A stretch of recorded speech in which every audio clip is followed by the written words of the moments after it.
अस्सलामुअलैकुम स्टूडेंट्स, आज हम एसएसटी पढ़ेंगे। तो सबसे पहले आप अपनी बुक देख लिए। आपकी बुक का नाम है social planet class 8 SST. Chapter start करने से पहले मैं आपको इसका कंटेंट दिखा दूंगा। तो इसका कंटेंट ओपन कर लेते हैं, चलिए जल्दी से, और आपको हम इसका सिलेबस दिखा देते हैं। तो बच्चों, मैंने जैसे कि पिछली बार आपको बताया था कि हिस्ट्री में आपके 2 चैप्टर हैं, 6 और 7, चैप्टर नंबर 6 और 7, जिसमें हम चैप्टर नंबर 6 कर चुके हैं। चैप्टर 7 हमारा बाकी रह गया, ये हमारा हो चुका है, हमारा ये कंप्लीट हो चुका है। ठीक है, हमारा 7 इसमें बाकी रह गया है। फिर ज्योग्राफी की बात करें, इसमें एक ही चैप्टर था हमारा एग्रीकल्चर, जो कि हम कर चुके हैं। ये PA2 का बता रहा हूँ मैं आपको सिलेबस। ठीक है, इसमें 6, 7 PA2 में है। इसमें हमारा सिर्फ और सिर्फ चैप्टर 4 हमारा PA2 में है, जिसमें हम इसे कर चुके हैं। सिविक्स में हमने बताया था पिछली बार कि आपका चैप्टर 5, चैप्टर 6 2 पार्ट हैं आपके इसमें, मतलब 2 चैप्टर हैं आपके PA2 में, जिसमें से हम अंडरस्टैंडिंग लॉज पढ़ रहे थे। ठीक है, अंडरस्टैंडिंग लॉज में हमने इसका पार्ट 5 कंप्लीट कर दिया था, पार्ट 6 हमारा स्टार्ट होगा। तो यहाँ पर आप लिख लिए, चाहे यहाँ पर लिखना चाह रहे हैं तो। ये हमारा कितने पार्ट में था बच्चों? हमारा एक, हमने वैसे 2 पार्ट में हमने इसे कर दिया था। ये हमारा पार्ट 5 था और पार्ट 6। तो पार्ट 5 तो हमारा कंप्लीट हो गया था। आज हम करेंगे पार्ट 6। ठीक है student, understanding laws chapter number 5, page number 173 open करिए। मैं आपको बता देता हूँ कैसे हमने किया था पिछली बार। Page number 173। तो यहाँ देखिए बच्चों, हमने पेज नंबर 173 ओपन कर लिया है। यहाँ पर आपको बताते हैं, यहाँ से हमने पार्ट 5 स्टार्ट किया था। पार्ट 5 यहाँ से स्टार्ट करने के बाद हमने कहाँ तक किया था? लास्ट वाला जो पैराग्राफ था वहाँ तक हमने कंप्लीट किया था पार्ट 5। ये देखिए, हमने यहाँ पर किया था पार्ट 5 कंप्लीटेड, पेज नंबर 175। ठीक है, पार्ट 5 कंप्लीटेड हमने बताया था, यहाँ पर हो गया आपका। फिर हमने कहा था कि पार्ट 6 हम यहाँ से कर लेंगे, उसमें हम एक्सरसाइज भी कर लेंगे, क्योंकि हमारी वीडियो ज़्यादा बड़ी होती है, इसलिए हमने पार्ट 6 अलग बनाई है। चलिए पार्ट 6 पढ़ते हैं। Unpopular and controversial laws. ये कह रहे हैं अनपॉपुलर और कंट्रोवर्शियल लॉज क्या होते हैं। यहाँ पर आप पार्ट 6 स्टार्ट लिख लिए। ठीक है स्टूडेंट्स, क्योंकि हमारा ये 2 पार्ट में चैप्टर बन रहा है। मैं आपको दोबारा बार बार कह रहा हूँ, इसमें कोई गलती नहीं होनी चाहिए। Sometimes the parliament passes a law which may be unpopular and may not get the public support. ये करें, कभी कभी ऐसा होता है कि पार्लियामेंट कुछ ऐसे लॉज पास कर सकती है या कर देती है जिससे क्या होता है, वो अनपॉपुलर होते हैं। ठीक है, मे बी अनपॉपुलर, और क्या होता है कभी कभी may not get the public support, उससे जो है पब्लिक सपोर्ट नहीं मिलता है। कभी कभी मतलब पब्लिक उसे राज़ी नहीं होती है, उन लॉज को सपोर्ट नहीं करती है, उन्हें अच्छे नहीं लगते या पसंद नहीं आते, तो वो पब्लिक क्या कहती है, बेकार का लॉज है, इसे कौन फॉलो करेगा। फिर क्या है, the law may be constitutionally valid but its intention may be seen as unfair by the general public. कह रहे हैं हो सकता है कि वो लॉ कॉन्स्टिट्यूशन के हिसाब से वैलिड हो, कॉन्स्टिट्यूशनली वो वैलिड हो, सही हो, मगर उस its intention may be seen as unfair by the general public. मगर कभी कभी ऐसा भी तो हो सकता है कि कॉन्स्टिट्यूशनली तो ठीक है, मगर जो उसका इंटेंशन है वो जो है अनफेयर दिखता हो जनरल पब्लिक के लिए। जो जनरल पब्लिक है उसे वो अनफेयर समझ लगता हो, पब्लिक को लगता हो ये बेकार का कानून है, अनफेयर है, फेयर नहीं है, मगर वो कॉन्स्टिट्यूशन के हिसाब से वैलिड है, मगर पब्लिक को ऐसा लगता है वो अनफेयर है, तो वो अनपॉपुलर और कंट्रोवर्शियल लॉज कहलाते हैं। In such a case the public has every right to raise its voice in protest. ये करें, इस केसेस में पब्लिक के पास हर तरीके का हक होता है कि वो अपनी आवाज़ उठा सकते हैं प्रोटेस्ट में। ठीक है, उसके खिलाफ आवाज़ उठा सकते हैं, प्रोटेस्ट कर सकते हैं। द पब्लिक कैन यूटिलाइज, मतलब ये है साफ साफ कि अगर हो सकता है कुछ लॉज ऐसे होते हैं जो कॉन्स्टिट्यूशन के हिसाब से सही हैं, मगर पब्लिक को तब भी ऐसा लग रहा है कि नहीं ये कानून बेकार हैं, ये कानून ठीक नहीं है, बेकार हैं, ठीक है, वैलिड नहीं है, पब्लिक सपोर्ट नहीं कर रही है, तो पब्लिक उसके खिलाफ आवाज़ उठा सकती है, प्रोटेस्ट कर सकती है। The public can utilise many forums to raise its voice against the new law. ये कह रहे हैं पब्लिक जो है काफ़ी हर तरह के फॉरम्स, डिफरेंट फॉरम्स को डिफरेंट वेज़ यूज़ कर सकती है, किस लिए कि अपनी आवाज़ को नए लॉ के ख़िलाफ़ जो बनाया गया है उसे उठा सके, अपनी आवाज़ को सुना सके। It can use newspaper. अभी डिफरेंट फॉरम्स, डिफरेंट वेज़ क्या हैं कि वो न्यूज़पेपर स्टार्ट कर सकते हैं। न्यूज़पेपर कॉलम्स स्टार्ट करना नहीं, मतलब न्यूज़पेपर के कॉलम्स यूज़ कर सकते हैं, न्यूज़पेपर में छपवा सकते हैं, ब्लॉग्स यूज़ कर सकते हैं, प्रोटेस्ट रैलीज़ निकाल सकते हैं, एक्सेट्रा। ठीक है, और जैसे कि हमारी मीडिया है उसके ज़रिए कह सकते हैं। तो काफ़ी ऐसी एग्जाम्पल्स हैं। टू रेज़ इट्स वॉइस, किस लिए कि अपनी आवाज़ को, अपनी वॉइस को रेज़ कर सकें। When the government starts feeling the public anger, ये कह रहे हैं जब गवर्नमेंट को लगता है कि पब्लिक अब गुस्से में है, गवर्नमेंट को ऐसा फील होना शुरू होता है कि पब्लिक गुस्से में है, पब्लिक का एंगर उसे फील होता है। It is force to withdraw its controversial law, तो उसे फोर्सफुली वो जो है उसका जो कंट्रोवर्शियल लॉज है वो उसे विदड्रॉ करना पड़ता है, वापस लेना पड़ता है। अब जब भाई कोई फॉलो ही नहीं कर रहा है, हर कोई उससे नाराज़ हो रहे हैं, तो क्या है, लोग बाग उससे नाराज़ होकर उसके खिलाफ़ आवाज़ उठा रहे हैं, तो गवर्नमेंट को अपने कानून को वापस लेना पड़ेगा। There had been many instances in the past when a controversial law had to be withdrawn because of public protest. ये कह रहे हैं काफ़ी ऐसे एग्जाम्पल्स हैं पास्ट के अंदर, मतलब बीते हुए ज़माने के अंदर, बीते हुए कल के अंदर, जिसमें जो है काफ़ी कंट्रोवर्शियल लॉज जो है विड्रॉन किए गए हैं पब्लिक प्रोटेस्ट की वजह से। विड्रॉन किए गए हैं मतलब वापस लिए गए हैं, किसके वजह से? पब्लिक की प्रोटेस्ट की वजह से। लोग बाग प्रोटेस्ट करने लगे, उससे जो है गवर्नमेंट को अपने लॉज को, अपने कानून को वापस लेना पड़ा। तो ऐसी काफ़ी एग्जाम्पल हैं, ये कह रहे हैं ऐसे काफ़ी एग्जाम्पल हैं। ये कह रहे हैं let us take example of the law which was made for banning vendors and hawkers from pavement. ये कह रहे हैं, अब चलो एग्जाम्पल लेते हैं। उसमें क्या था, जो वेंडर्स और हॉकर्स होते हैं उन्हें पेवमेंट से बैन करा गया था। अब ये क्या होता है, अभी आगे आप समझेंगे। पेवमेंट जो सड़क का किनारा होता है, वहाँ पर जो वेंडर्स और हॉकर्स होते हैं उन्हें वहाँ पर बैन कर दिया गया था, ना ही कुछ बेच सकते हैं ना कुछ। अभी आप पूरा आगे पढ़िए तब समझते हैं। देखिए ये कह रहे हैं it is beyond doubt that pavement is basically meant for pedestrian. ये कह रहे हैं ये कोई डाउट नहीं है कि जो पेवमेंट होता है वो बेसिकली किसके लिए होता है? पेडेस्ट्रियन के लिए। तो ये कह रहे हैं walking on the pavement is safer and hence hawkers should not be allowed on pavement. ये कह रहे हैं ये जो है walking on the pavement, pavement पे चलना जो है सेफर होता है, सेफ होता है, इसलिए जो हॉकर्स होते हैं उन्हें अलाउ नहीं किया जाता है पेवमेंट के ऊपर। यहाँ लिखा है ना, vendors and hawkers from pavement. Vendors और जो हॉकर्स थे उन्हें पेवमेंट से बैन कर दिया गया था। जो सड़क के किनारे जो हमारा फुटपाथ होता है उससे बैन कर दिया गया था कि वहाँ पर आप नहीं रहेंगे। वहाँ पर हमारे जैसे आपने देखा होगा इंडिया के अंदर मेनली, अभी आगे पढ़ते हैं, पूरी एग्जाम्पल दी है अच्छे से। तो ये कह रहे हैं it is beyond doubt that pavement is basically mean for pedestrian, walking on the pavement is safer and hence hawkers should not be allowed on pavement. ये कह रहे हैं पेवमेंट के ऊपर चलना, सड़क के किनारे जो हमारा पेवमेंट होता है, ठीक है, फुटपाथ होता है, उसके ऊपर चलना हमारे लिए सेफ होता है, और इसलिए हॉकर्स जो है वहाँ पर अलाउ नहीं होने चाहिए कि कोई हॉकर वहाँ पर आके उस जगह को घेरे। But in a densely populated country, मगर ये कह रहे हैं मगर अगर हम डेंसली पॉपुलेटेड कंट्री की बात करें जैसे कि हमारा India, there are many people who earn their livelihood by selling goods on the pavement. ये कह रहे हैं काफ़ी ऐसे लोग हैं इंडिया के अंदर, हमारे जो घनी आबादी वाले कंट्रीज हैं जैसे हमारा इंडिया, इसके अंदर काफ़ी ऐसे लोग हैं जो कि अपनी ज़िंदगी के लिए पैसा जो कमाते हैं, जो अपनी ज़िंदगी कमाते हैं, ज़िंदगी की सारी चीज़ें कमाते हैं। वो कैसे कमाते हैं? पेवमेंट पे, फुटपाथ पे चीज़ें बेचकर, by selling goods on the pavement. कहाँ पर? पेवमेंट पे चीज़ों को बेचकर। They have every rights to choose a way to earn their livelihood. और इंडिया के लोग हैं तो इंडिया के अंदर ये हक है कि उन्हें हर तरीके का राइट्स है, हर तरीके के हक हैं कि जिससे अपनी ज़िंदगी के चलाने के लिए वो पैसा कमा सकें। Choose a way to earn their livelihood. उन्हें मतलब डेमोक्रेसी है हमारी, इंडिया डेमोक्रेटिक कंट्री है, तो इसके अंदर ये हर किसी को हक है कि तुम्हें अपने ज़रिए से जैसे भी आप जिस हिसाब से पैसा कमाना चाह रहे हैं कमा सकते हैं, बस वो लीगल होना चाहिए। Moreover they also supply many items at cheaper rate to the people. और इससे एक ये भी है, जो पेवमेंट पे जो लोग सामान बेचते हैं वो जो है लोगों को सप्लाई करते हैं काफ़ी ऐसे आइटम्स जो कि चीपर रेट के होते हैं, सस्ते रेट के होते हैं। By banning vendors from the pavement their interest are put in danger. अब क्या हुआ, अब ये जो वेंडर्स हैं जो इधर उधर जो फुटपाथ पे लोग बाग सामान बेचने वाले होते हैं, इन लोगों को जब पेवमेंट से बैन कर दिया, फुटपाथ से, रोड के किनारे से बैन कर दिया कि आप जैसे आपने देखा होगा कभी कभी कुछ जगहों पर कि जो ढकेले लगी होती हैं, पूरी मंडी होती है, सब्जी मंडी होती है, तो कभी कभी ऐसे पुलिस वाले आते हैं या कोई ऐसे कर्मचारी आते हैं, वो कहते हैं कि यहाँ से ढकेले हटाओ, और जेसीबी आती है, पूरी दुकान खोके फोके सब गिरा के चली जाती है। तो उससे क्या होता है, उनकी लाइफ खूब परेशानी होती है। जैसे यहाँ लिखा है ना, by banning vendors from the pavement their interest are put in danger. उनका जो इंटरेस्ट है वो डेंजर में आ जाता है, उनका जो काम है वो डेंजर में आता है, उनकी ज़िंदगी परेशानी में आ जाती है, ख़तरे में आ जाती है।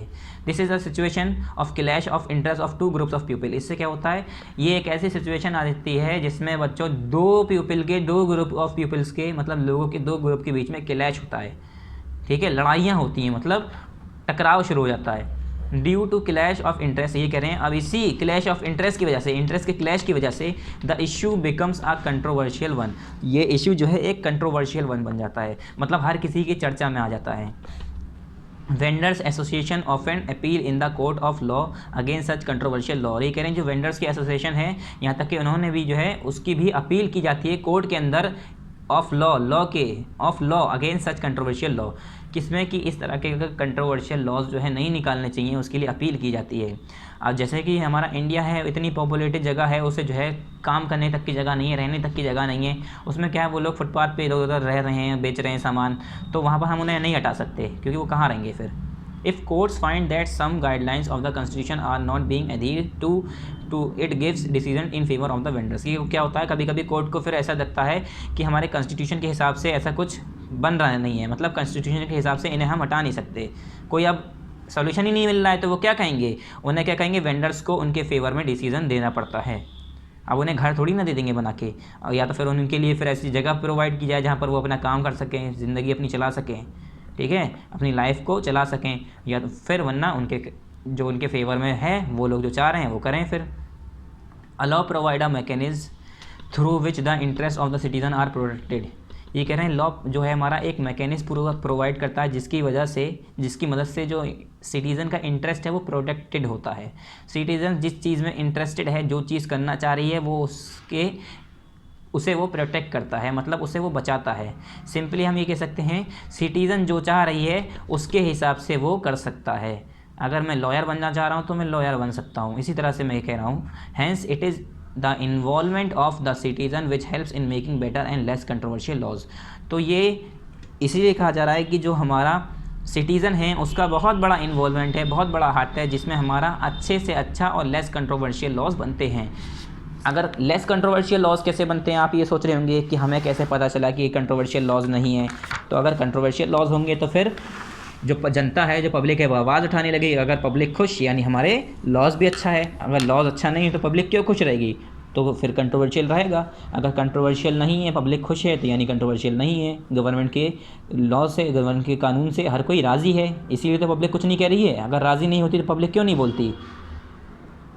चलिए अब इसकी एक्सरसाइजेज देख लेते हैं बच्चों।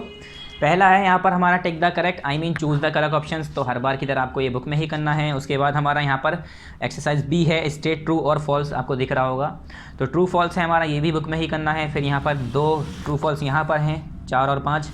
फिर नेक्स्ट है हमारा बच्चों फिल इन द ब्लैंक्स, ये भी हमें बुक में करना है। फिर हमारा है exercise D, answer this question in brief, ये हमें कॉपी में करना है, मतलब आपको कॉपी में करना है। Exercise F, answer this question in detail, ये बहुत ज़्यादा बड़े बड़े आंसर हैं, इसलिए हमने पूरी एक्सरसाइज वाली कट करा दी है। आपको आंसर एक्सरसाइज डी तक करना है। चलिए अब 1 बाई 1 हम एक्सरसाइजेस करते हैं अपने। पहला है हमारा choose the correct options. Choose the correct options में पहला क्या है, इसका फर्स्ट क्या है बच्चों, फर्स्ट है इसका the act which gave right to property to women was pass in. ये कह रहे हैं राइट टू प्रॉपर्टी, जो वुमेन को हक मिला था कि हर औरत को हक है कि वो अपनी फादर की प्रॉपर्टी में बराबर का हिस्सा ले सकती है जितना कि भाई का होता है।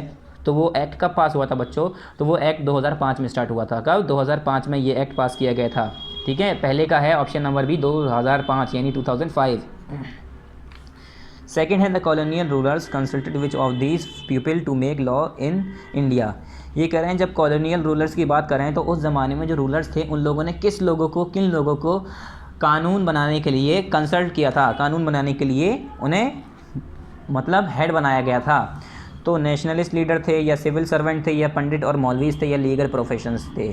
तो मैंने बताया था उस ज़माने में जो कॉलोनियल रूलर्स थे उन लोगों ने पंडित यानी जो ब्राह्मण्स, हम कह सकते हैं ब्राह्मण्स और मौलवीज जो थे उन्हें जो है कंसल्ट किया था, उन्हें उस काम को दिया था कि आप लोग अपने रूल्स बनाइए। ठीक है, तो ये क्या हो गया, पंडित एंड मौलवीज, ऑप्शन नंबर 20 का करेक्ट है। आप इस पर यहाँ पर टिक कर दिए बच्चों। थर्ड है the draft for a new law is usually submitted to which of these entities. ये कह रहे हैं जो ड्राफ्ट होता है नए लॉ का वो यूजुअली सबमिट किया जाता है इन तीनों में से कहाँ पर, पार्लियामेंट के पास, प्राइम मिनिस्टर के पास, प्रेसिडेंट के पास या पार्लियामेंट्री स्टैंडिंग कमेटी के पास। तो मैंने बताया था अगर कोई ड्राफ्ट बनता है सबसे पहले ड्राफ्ट तैयार किया जाता है, फिर वो पार्लियामेंट्री स्टैंडिंग कमेटी के पास जाता है, फिर उसके बाद जो लोकल हाउस हैं हमारे, जो राज्यसभा और अभी बताया ना हमने 2 हाउस हैं, उसके पास राज्यसभा और हमारा जो दूसरा है हाउस उसके पास हमारे, फिर वहाँ से पास होता है। वहाँ से पास होने के बाद जब हमारा जो ड्राफ्ट वहाँ से गुजर गया उसके बाद जाता है फाइनली प्रेसिडेंट के पास। सबसे पहले कहा जाता है पार्लियामेंट्री स्टैंडिंग कमेटी, जो कि हमारा एंटिटीज़ यूजुअली सबमिट करती है, फिर वहाँ से दोनों लोकल हाउसेस के पास जाती हैं, पार्लियामेंट के जो 2 लोकल हाउसेस हैं उसके पास। तो ऑप्शन नंबर डी करेक्ट है इसका, इस पर आप टिक कर दिए। फोर्थ है who is above the law in India. ये कह रहे हैं इंडिया के अंदर लॉ के अबव कौन है, कानून से ऊपर कोई है, चाहे वो प्रेसिडेंट है, स्पीकर ऑफ लोकसभा है या प्राइम मिनिस्टर है, नॉन ऑफ दीज। तो मैंने जैसा कि बताया कानून सबके लिए बराबर हैं, कोई भी कानून से बड़ा नहीं है, चाहे वो प्रेसिडेंट हो, चाहे स्पीकर हो लोकसभा का या प्राइम मिनिस्टर हो। तो इसका क्या है, ऑप्शन नंबर डी है, नॉन ऑफ दीज, कोई भी नहीं, कानून से ऊपर कोई नहीं, हर किसी को कानून फॉलो करना है। मैंने ही बताया था चाहे प्राइम मिनिस्टर खुद ना हो। फिफ्थ है who assent whose assent is final in the process of making a new law. ये कह रहे हैं किसकी एसेंट जो है फाइनल होती है, किसकी राजगी जो है देखी जाती है फाइनली, किसके पास फाइनली जो हमारा लॉ है, नया लॉ बन रहा है, वो फाइनली कहाँ पर पहुँचाया जाता है, प्राइम मिनिस्टर के पास, चेयरमैन ऑफ राज्यसभा, या स्पीकर ऑफ लोकसभा, या प्रेसिडेंट। तो मैंने बताया था फाइनली जो लॉ पास करते हैं लास्ट में जो जाती है वो हमारा जो ड्राफ्ट होता है वो कहाँ जाता है, हमारा प्रेसिडेंट के पास। तो ऑप्शन नंबर इसका क्या हो गया, डी हो गया। ठीक है स्टूडेंट, पहले का हमारा बी, दूसरे का बी, तीसरे का डी, चौथे का डी, फिर पांचवे का भी डी, प्रेसिडेंट। तो आप इस पर टिक कर लिए। चलिए अब इसके आ जाते हैं हम ट्रू फॉल्स पे। इस बी है एक्सरसाइज, स्टेट ट्रू और फॉल्स। स्टेट ट्रू फॉल्स में पहला क्या है, law can not discriminate between persons on the basis of their religion, caste और जेंडर। ये कह रहे हैं जो हमारे लॉ है, कानून है, वो किसी भी इंसान को उसके रिलीजन, मज़हब के हिसाब से, कास्ट के हिसाब से या जेंडर के हिसाब से उसे डिस्क्रिमिनेट नहीं कर सकता। तो ये बिल्कुल ट्रू बात है। लॉ जो है हर किसी के लिए बराबर है, चाहे वो किसी का भी कोई सा भी रिलीजन हो, कोई सा भी कास्ट हो, कोई सा भी जेंडर हो। जेंडर से मतलब ये है कि मेल है, फीमेल है या कॉमन जेंडर है, कोई भी अगर इंसान है तो उसे वो बराबर का हक दिया जाएगा। तो ये क्या हो गया, ट्रू। सेकेंड है maintenance of law and order make people obey the law. ये कह रहे हैं अगर हम लॉ और ऑर्डर को मेंटेन करके रखेंगे तो लोग बाग उसे फॉलो करेंगे, ओबे करेंगे। तो उससे क्या है, लोग बाग उसे इसका हम मतलब अगर हम अपने लॉज को, जो हम गवर्नमेंट ने जो लॉज बनाए ऐसा उसे अगर मेंटेन करके रखेगी, ऑर्डर को उसके मेंटेन करके रखेगी, तो क्या होगा, जो लोग बाग होंगे उसे फॉलो करेंगे। तो ये क्या है, ट्रू है बिल्कुल। थर्ड है the president by virtue of being the first citizen is above the law. ये कह रहे हैं प्रेसिडेंट जो है सब, अगर देखा जाए तो फर्स्ट सिटीजन है हमारे, ये जो है लॉ के ऊपर होते हैं, मतलब ये जो है कानून तोड़ सकते हैं या कानून की इनके आगे कोई वैल्यू नहीं है, ऐसा कुछ है तो नहीं, ये फॉल्स है। कोई भी इंसान, कोई भी चीज़ कानून से ऊपर नहीं है, हर किसी को बराबर के ही कानून फॉलो करने हैं। अगर वो प्रेसिडेंट है तो भी वो कानून फॉलो करेंगे। ठीक है, ऐसा नहीं कि वो प्रेसिडेंट है तो वो भाई अपनी मर्ज़ी चलाएंगे कि मैं तो प्रेसिडेंट हूँ, मैं ये वाला लॉ फॉलो नहीं करूँगा। ठीक है, तो ये क्या है, फॉल्स है। पहला ट्रू, दूसरा ट्रू, तीसरा फॉल्स। अब चौथा है हमारा पेज नंबर 107 पर, यहाँ पर पेज नंबर 177 पर। फोर्थ है हमारा, एक मिनट अब दिखेगा आपको, ये देखिए, ये कह रहे हैं we can channelise our protest through the media. ये कह रहे हैं हम अपना जो प्रोटेस्ट है वो चैनलाइज कर सकते हैं, हर जगह शो कर सकते हैं, दिखा सकते हैं मीडिया के ज़रिए। तो बिल्कुल ट्रू बात है। आपने देखा होगा आजकल मीडिया के ज़रिए हम टेलीविज़न, रेडियो और अलग अलग जो हमारे सोर्सेज हैं वहाँ पर मीडिया के ज़रिए अपने प्रोटेस्ट को दिखा सकते हैं। तो ये क्या है, ट्रू। फिफ्थ है the president's assent is mandatory for bringing a new law into effect. ये कह रहे हैं प्रेसिडेंट का एसेंट ज़रूरी होता है नए लॉ को इफेक्ट में लाने के लिए। तो बिल्कुल ट्रू है बच्चों, क्योंकि जो फाइनली प्रेसिडेंट ही होते हैं जो एसेंट करते हैं, प्रेसिडेंट्स का ही एसेंट चाहिए होता है लास्ट में, उससे हमारा जो है नया लॉ फिर लागू होता है। तो ये क्या हुआ, ट्रू हो गया। सी है fill in the blanks taking the help from the words providing in the box. ये कह रहे हैं यहाँ पर आपको वर्ड्स दिए हुए हैं, इन्हें जो बॉक्स में वर्ड्स आपको दिए हुए हैं इसे यूज़ करके आप ब्लैंक्स को फिल कर दिए। पहला है the laws were dash during the colonial period. ये कह रहे हैं जो लॉज थे वो कॉलोनियल पीरियड में कैसे थे, तो वो कैसे थे, आर्बिट्रेरी थे। क्या, आर्बिट्रेरी। ठीक है, आर्बिट्रेरी। स्पेलिंग थोड़ी मिस्टेक्स हो गई हमारी, आर्बिट्रेरी, RARY, उसके बाद RARY, यहाँ हमारा RARY, आर्बिट्रेरी। ठीक है, ARBITRA, आर्बिट्रेरी, TRARY है हमारा ये वाला। ठीक है, यहाँ पर आप टिक मत, इसमें नंबर मत लिख दिएगा, यहाँ पर पूरा फिल करिए। दूसरा है हमारा nationalist leader are dash in India help in involving the laws during the colonial period. ये कह रहे हैं nationalist leader and legal professional in India. कौन कौन थे, नेशनलिस्ट लीडर थे और जो लीगल प्रोफेशनल्स थे, उन्होंने मदद की थी जो हमारे इंडिया के लॉज हैं कॉलोनियल पीरियड में उसे इवॉल्व करने में। तो ये क्या है, लीगल प्रोफेशनल्स। यहाँ पर स्पेलिंग लिखिए लीगल प्रोफेशनल्स की, LEGAL, लीगल, PROFESSIONALS, प्रोफेशनल्स। ये आप इसमें फिल कर दिएगा। ठीक है, थर्ड है the dash for a new law needs to be submitted to the parliamentary standing committee. ये कह रहे हैं नए लॉ की क्या चीज़ ज़रूरी होती है जो कि हमारी सबमिट की जाती है पार्लियामेंट्री स्टैंडिंग कमेटी के पास। तो मैंने बताया था वो क्या होता है, ड्राफ्ट। यहाँ पर लिखा है ना ड्राफ्ट, जो ड्राफ्ट होता है वो ज़रूरी होता है नए लॉ का। अगर कोई नया लॉ बनाया जा रहा है तो वो हमारी जो पार्लियामेंट्री स्टैंडिंग कमेटी है उसके पास हमारा क्या चाहिए, क्या सबमिट करना पड़ता है हमें, ड्राफ्ट। तो यहाँ पर लिखा है DRAFT, ये हमने S लगा दिया, S हटा दिए, वैसे S लगा देंगे तो कोई परेशानी नहीं है, तो यहाँ पर आप ड्राफ्ट कर दिए DRAFT। फिर बच्चों फोर्थ है हमारा, people can raise demand for a new law through pressure groups and the dash. ये कह रहे हैं जो लोग बाग हैं वो नए लॉ की डिमांड कर सकते हैं, नए कानून की डिमांड कर सकते हैं प्रेशर ग्रुप के ज़रिए, और किसके ज़रिए, एंड द मीडिया, मीडिया के ज़रिए हम शो कर सकते हैं कि हमें क्या चाहिए। तो ये क्या है, एंड द मीडिया, MEDIA, क्या है बच्चों ये, मीडिया, MEDIA, मीडिया। फिफ्थ है हमारा, a bill needs to be pass by both the houses of parliament. जैसे कि हमें पता है पहले प्रेसिडेंट के पास जाने से पहले जो बिल है हमारा वो कहाँ से पास होना चाहिए, जो पार्लियामेंट के दोनों हाउसेज हैं उसके पास से। तो ये क्या हो गया, पार्लियामेंट, PARLIAMENT, पार्लियामेंट्स। पहला आर्बिट्रेरी, लीगल प्रोफेशनल्स, उसके बाद ड्राफ्ट, उसके बाद मीडिया, उसके बाद पार्लियामेंट। चलिए बच्चों, आ जाते हैं answer these questions in brief. Answer the question in brief पे आ जाते हैं। क्वेश्चन नंबर फर्स्ट है बच्चों, ये आपको किस में करनी है, कॉपी में करनी है, तो यहाँ पर हम लिख दे रहे हैं इन कॉपी। यहाँ पर आपको किस में करना है, ये इन कॉपी, ये आपको कॉपी में करना है। चलिए पहला क्या इसका है, what do you understand by the rule of law. ये कह रहे हैं आपको रूल ऑफ लॉ से क्या समझ में आता है। ठीक है, पेज नंबर 173 पर, पेज नंबर 173 पर इसका आंसर हमने लगा रखा है। Answer number first, exercise D, page number 173 open कर लिए बच्चों। यहाँ पर फर्स्ट पेज जो है ये है हमारा, in India the constitution is the main set of law which are guidelines on how the rule of the law has to be followed. Different wings of the government machinery help in maintaining and enforcing the rule of law. According to the constitution all persons are equal before the law. ये answer number first हो गया exercise D का। ठीक है, ये क्या है, answer number first हो गया एक्सरसाइज डी का। आंसर नंबर फर्स्ट कहाँ से हमारा, इन इंडिया से लेकर बिफोर द लॉज तक।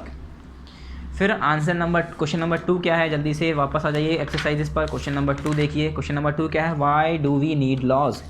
ये कह रहे हैं हमें लॉज की ज़रूरत क्यों पड़ती है, हमें कानून की ज़रूरत क्यों है। तो पेज नंबर 177 पर है इसका answer, why do we need laws, हमें ज़रूरत क्यों है लॉज की। पेज नंबर 173 पर, पेज नंबर 173 पर, why are laws required, heading ही यही है कि हमें लॉज की ज़रूरत क्यों पड़ती है। तो यहाँ पर है answer number 2, laws are required to prevent people from several unjust social practices. The practice of untouchability was the cause of suffering of millions of people who in the past were forced to do work which was both demeaning and polluting in nature. ठीक है, यहाँ से हो गया answer number 2, exercise D हो गया। Exercise D ही तो है हमारी, तो लॉज से लेकर, लॉज आर रिक्वायर्ड से लेकर पॉल्यूटिंग इन नेचर तक आपका आंसर नंबर 2 हो गया एक्सरसाइज डी का। फिर देखते हैं क्वेश्चन नंबर 3 क्या है हमारा। क्वेश्चन नंबर 3 जल्दी से एक्सरसाइज फिर ओपन करिए। क्वेश्चन नंबर 3 है, वाई आर, क्या है, why are some historians against the view that the British introduce the law of rule of law in India. ये कह रहे हैं क्यों कुछ हिस्टोरियन जो है अगेंस्ट थे, इसके खिलाफ थे कि ब्रिटिश हमारे इंडिया के अंदर रूल लेके आए, लॉ लेके आए। तो ये कुछ हिस्टोरियंस कहते हैं कि ब्रिटिश लाए, और कुछ हिस्टोरियंस के खिलाफ थे, वो कहते थे नहीं, जो हमारे जो इंडिया के लोग थे, ठीक है, जो हमारे प्रोफेशनल्स थे वो लोग लेके आए। कुछ लोग ये कहते थे कि ब्रिटिशर्स लाए, कुछ लोग ये कहते थे नहीं ब्रिटिशर्स नहीं लाए। तो पेज नंबर 174 पे इसका आंसर है, आंसर नंबर 3, पेज नंबर 174 पे answer number 3 exercise D. 174 open कर लिए। यहाँ पर देखिए, यहाँ पर देखिए, मैनी हिस्टोरियंस, यहाँ पर है ना, many historians believe that it was the British who introduced a proper legal system and unjust laws in India. But other historians hold a contrary view. They argue that many colonial laws were arbitrary and it was by the Indian nationalists. क्या सोचते थे वो लोग कि वो Indian nationalist के ज़रिए आए वो लॉ, है ना, who played an important role in shaping the law of rule of law in the country. यहाँ पर इन द इन्होंने 2 बार लिख दिया, तो आप एक बार लिखिएगा, इन द एक काट दिए। तो ये हो गया बच्चों आंसर नंबर 3 एक्सरसाइज डी। मैंने यहाँ पर आंसर नंबर 3 लिख रखा है, देखिए आंसर 3 एक्सरसाइज डी का। फिर नेक्स्ट क्वेश्चन अपना वापस ओपन कर लेते हैं। क्वेश्चन नंबर 4 क्या है, what is the role of the president in making a new law. ये कह रहे हैं प्रेसिडेंट का क्या रोल होता है नए लॉ बनाने में। मतलब अगर कहीं नया लॉ, नया कानून बनाया जा रहा है बच्चों, तो उसमें प्रेसिडेंट का क्या काम होता है, उसका क्या ऐसा रोल होता है। ठीक है, पेज नंबर 175 पर, इससे पिछले वाले पेज पर देखिए। ठीक है, आंसर नंबर 4 है इसका हमारा, क्वेश्चन नंबर 4 का आंसर यहाँ पर, once the bill is pass by both the houses of the parliament. क्या, अगर एक बार हमारा जो बिल है वो पास्ड हो गया पार्लियामेंट से, it is sent to the president for final assent. तब वो फाइनल असेंट के लिए, फाइनल देखभाल के लिए, देखने के लिए एक बार वो प्रेसिडेंट के पास पहुँचा दिया जाता है। आफ्टर द प्रेसिडेंट असेंट और जब प्रेसिडेंट के एसेंट के बाद क्या होता है, necessary procedure are follow to bring the new law into effect. कुछ नेसेसरी प्रोसीजर ली जाते हैं, कुछ काम किया जाता है जिसके ज़रिए वो नए लॉ इफेक्ट में लाए जाएँ। तो इसका काम क्या है, प्रेसिडेंट की ज़रूरत पड़ती है इसमें, क्या फ़ायदा है, मतलब प्रेसिडेंट ऐसा क्या करते हैं, तो प्रेसिडेंट क्या करते हैं, फाइनल जो एसेंट होता है वो प्रेसिडेंट के पास होता है। फाइनली प्रेसिडेंट राज़ी होते हैं इससे, जो फाइनली जो भेजा जाता है कि आप प्रेसिडेंट इस पर नज़र डाल लें कि हमारे कानून ठीक हैं, लॉ ठीक है, इसके लिए। तो ये हो गया आंसर नंबर 4 एक्सरसाइज डी। क्या हो गया बच्चों, आंसर नंबर 4 एक्सरसाइज डी, यहाँ से लेकर 1 से लेकर इनटू इफेक्ट तक। ठीक है स्टूडेंट्स, 1 से लेकर इनटू इफेक्ट तक आंसर नंबर 4 एक्सरसाइज डी हो गया, ये देख लिए। फिर जल्दी से आ जाइए एक्सरसाइज पर। ये हमारा answer number 4 exercise D page number 175 पर है। मैंने सारे पेज नंबर यहाँ पर लिख रखे हैं। एक्सरसाइज एफ है हमारा, answer this question in detail. ये थोड़े बड़े हो रहे थे। पहला क्या था कि which constitutional body is responsible for making a new law, how does it do it. ये कह रहे हैं कौन सी कॉन्स्टिट्यूशनल बॉडी जो है रिस्पॉन्सिबल होती है लॉ को बनाने के लिए, और वो कैसे करती है। तो पूरा प्रोसीजर बताना पड़ता है कि कौन इस पे है और कौन, जैसे हमारा पार्लियामेंट्री स्टैंडिंग कमेटी है। पार्लियामेंट्री स्टैंडिंग कमेटी के बाद फिर वो दोनों लोकसभा और राज्यसभा, मतलब जो हमारे लोकल हाउसेज हैं उसमें पार्लियामेंट की, उसके पास जाएगा, उसके बाद प्रेसिडेंट के पास आएगा। पूरा ही बताना पड़ेगा कि कैसे होता है। फिर ऐसे यहाँ पर है कि प्रोसीजर बताओ लॉ मेकिंग का। डोमेस्टिक वायलेंस का जो अभी बताया था मैंने, औरतों के खिलाफ जो डोमेस्टिक वायलेंसेस हो रहे थे, तो उसके खिलाफ जो उन्होंने पूरा यहाँ से पूरा पैराग्राफ 2 पेज का है उसमें, ठीक है, 1.5 पेज का, कम से कम 1 पेज का, तो वो पूरा लिखना पड़ेगा। उसमें पूरा प्रोसीजर पूछा है कि कैसे कैसे वो कानून बनाए गए थे। तो हमने बताया ना कि पहले रिलीज़ निकले के बाद फिर ड्राफ्ट साइन किया गया, ड्राफ्ट साइन करने के बाद फिर कुछ साल बाद 2002 में उसके ड्राफ्ट जो है साइन हुआ और ड्राफ्ट निकाला गया, फिर दोनों राज्यसभा और लोकसभा में गया, वहाँ से फिर वहाँ से उसकी राज़गी हो गई। राज़ी होने के बाद फिर वो प्रेसिडेंट के पास पहुँचाया गया, फिर फाइनली 2006 में कहीं जाके लॉ बन रहा है। तो बहुत बड़ा था आंसर उसका। फिर ये कह रहे हैं विच सिचुएशन में आ लॉ अनपॉपुलर। ये कह रहे हैं कौन सी सिचुएशन ऐसी है जो कि लॉ को अनपॉपुलर बना देती है। तो लॉ को अनपॉपुलर बनाने वाली सिचुएशन पूरा यहाँ पर ये वाला पैराग्राफ है इसमें, अनपॉपुलर एंड कंट्रोवर्शियल लॉज। तो इसमें पूरा एक्सप्लेन करना पड़ता है कौन सी सिचुएशन ऐसी होती है कि जिसकी वजह से हमारे लॉ अनपॉपुलर हो जाते हैं। तो इसका आंसर क्या है कि वैसे हमें करना नहीं, मैं बस आपको समझा रहा हूँ, ठीक है। अगर आपसे कोई क्वेश्चन पूछ लेता है तो आप क्या बताएंगे। तो कह रहे हैं अनपॉपुलर इस वजह से हो जाता है, कभी कभी ऐसा होता है कि कायदे कानून कॉन्स्टिट्यूशन के हिसाब से तो वैलिड होते हैं और गवर्नमेंट उससे निकाल देती है, मगर जनता को ऐसा लगता है, पब्लिक को ऐसा लगता है कि हमारे ये खिलाफ है, हमें फ़ायदा नहीं पहुंचाएंगे, ठीक है, उन्हें बुरा लगता है, वो लॉ अच्छे नहीं लगते, तो उसे उसके खिलाफ आवाज़ उठाने लगते हैं, तो वो अनपॉपुलर हो जाते हैं, उसकी पॉपुलैरिटी ख़त्म हो जाती है, मतलब उसकी कोई इज्जत नहीं कर रहा होता है। फिर है is the usual steps in making a new law. ये कह रहे हैं यूजुअल स्टेप्स बताइए नए लॉ बनाने के लिए। तो ये तीनों ही क्वेश्चन एक तरह से सेम है, पूरे स्टेप्स बताने पड़ेंगे, इसमें बड़ा आंसर है, तो इसलिए हमने ये पूरा कट कर दिया है स्टूडेंट्स, ठीक है, ये आपको करना नहीं है। ये यहाँ पर चलिए एक हॉट क्वेश्चन है, ये करते हैं।